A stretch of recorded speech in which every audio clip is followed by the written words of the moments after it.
Is everything all right? Yeah, it ain't anything bad. Just you taking care of Bobby. I ain't proud of having to put you through that. That sort of dictatorial shit ain't usually my style. Hey, you seem awfully torn up over Bobby. Was there something between you? Nah, nothing like that. I just hate seeing guys like me use their sway to do that kind of harm. Hell, that sort of bull's the whole reason I became mayor in the first place. Some ass named Vic ran the town for I don't know how long before that. Guy was scum. Used us drifters like his own personal piggy bank. He had this goon squad he'd use to keep people in line.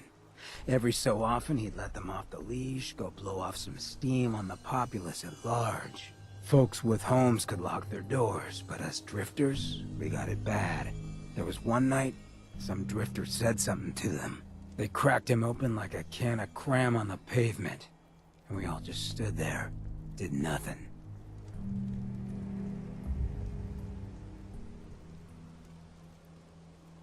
Wasn't there anyone who could have helped? Who knows? Maybe.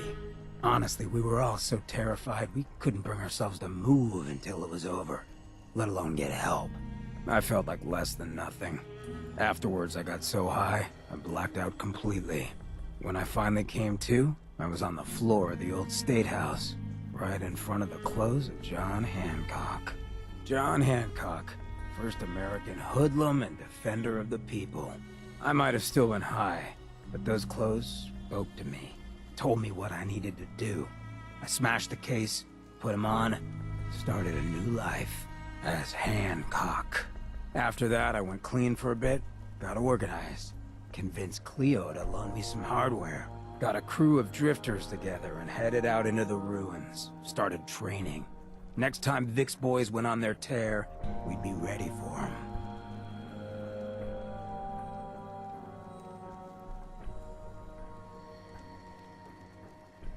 You don't actually think the clothes of John Hancock spoke to you, right? Nah, I just felt, you know, a connection. It seemed like he and I were dealing with the same shit. Serious oppression. So, the night of, we all got loaded. Let Vic's boys get good and hammered. And burst from the windows and rooftops where we'd been hiding. They never even saw it coming. We didn't have to fire a shot. We didn't have to. But we sure fucking did. It was a massacre. Once we'd mopped up, we strolled right into Vic's quarters in the State House, wrapped a rope around his neck, and threw him off the balcony. And there I am, gun in hand, draped in Hancock's duds, looking at all the people of Goodneighbor assembled below. I had to say something. That first time I said them, they didn't even feel like my words. Of the people, for the people, was my inaugural address. Became Mayor Hancock of Goodneighbor that day. And from then on, I vowed I'd never stand by and watch. Ever again.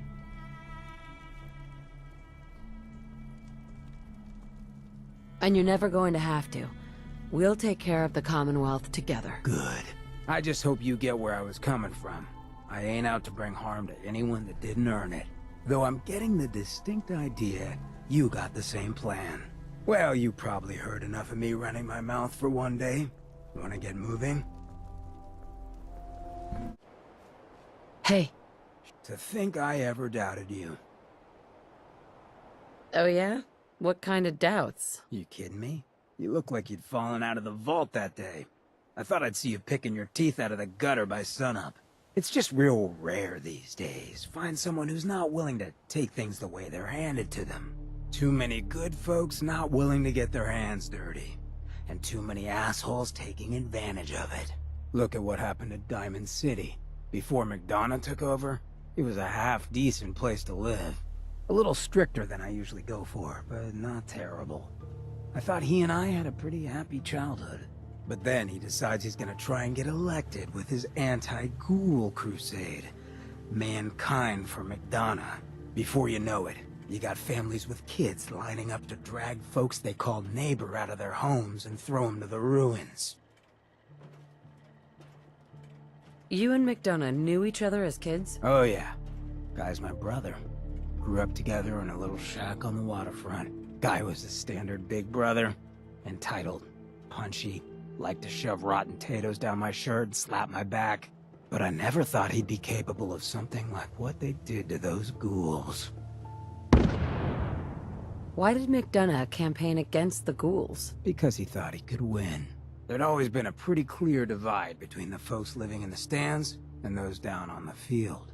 I'm not convinced they didn't do it just to improve their view.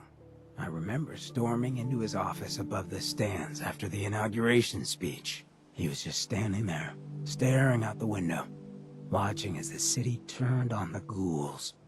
He didn't even look at me. Just said, "I did it, John. It's finally mine." Should have killed him right there, but I don't think it would have changed anything.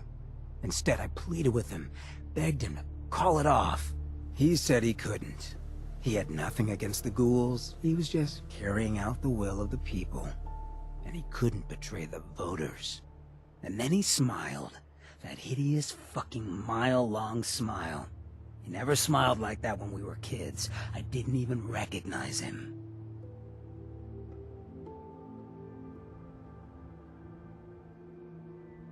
Of all the things I've seen since leaving the vault, this seems almost merciful. Sure, no one got beheaded at first. I still wasn't a ghoul at this point, so I didn't have to leave, but I couldn't bring myself to stay in that cesspool after that. I'd been sneaking off the Good Neighbor for years to get decent chems, so I knew the safe routes. I managed to track down a couple of the families, lead them there, but most couldn't get used to the Good Neighbor lifestyle. I brought them food for a couple of weeks, but after a while, they just disappeared. Folks in Diamond City signed their death warrants, and all the good people were willing to just sit by and watch.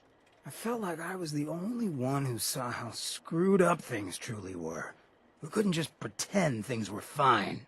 Still feel that way. Or I did. Until I met you. I know I run my mouth, but having someone who sees the world for what it is, and is willing to do something about it, it's meant a lot to me. I feel damn lucky to have you as a friend.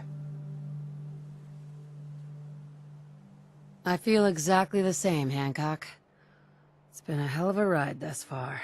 Then here's to a long road, with plenty of ammo. Well, thanks for hearing me out. You probably weren't looking for a history lesson, were ya? You wanna hit the road?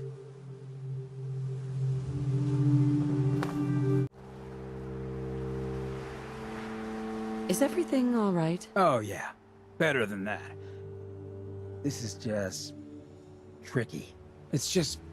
being out here with you, it's made me realize, most of my life to this point, I've been running out on the good things I got.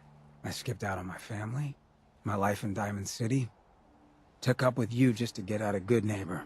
Hell, running from myself is what made me into a damn ghoul. But being here with you for the first time in my life, things have just felt right. And running is the furthest thing from my mind. I mean, I left Good Neighbor thinking I was gonna just sharpen up the old killer instinct. But whether it's fate, or destiny, or just goddamn coincidence, I ended up with someone like you. I turned one of the nastiest settlements in the Commonwealth into a refuge for the lost. I thought I'd done something I could hang my hat on. But being out here with you, it's made me realize just how small time I'd been thinking. And that maybe all my running, from my life, myself, maybe it wasn't such a bad thing after all. Running from yourself? What do you mean? Well, I mean, I didn't always look this good. The drug that did this to me, that made me a ghoul, I knew what it was going to do. I just couldn't stand looking at the bastard I saw in the mirror anymore. The coward who'd let all those ghouls from Diamond City die. Who was too scared to protect his fellow drifters from Vic and his boys. If I took it, I'd never have to look at him again. I could put that all behind me. I'd be free. Didn't seem like a choice at all. Turns out it was just me running from something else in my life. And how long is it gonna be before you abandon me too? Hey, things keep going the way they're going, you've got nothing to worry about. So let me get to the point. Throwing in with you, has been the best decision I've ever made. It's like I found a part of myself I never realized was missing, which happens sometimes when you're a ghoul. If I hadn't taken up with you, I'd probably be in a gutter somewhere, getting gnawed on by radroaches. You have been one hell of a friend.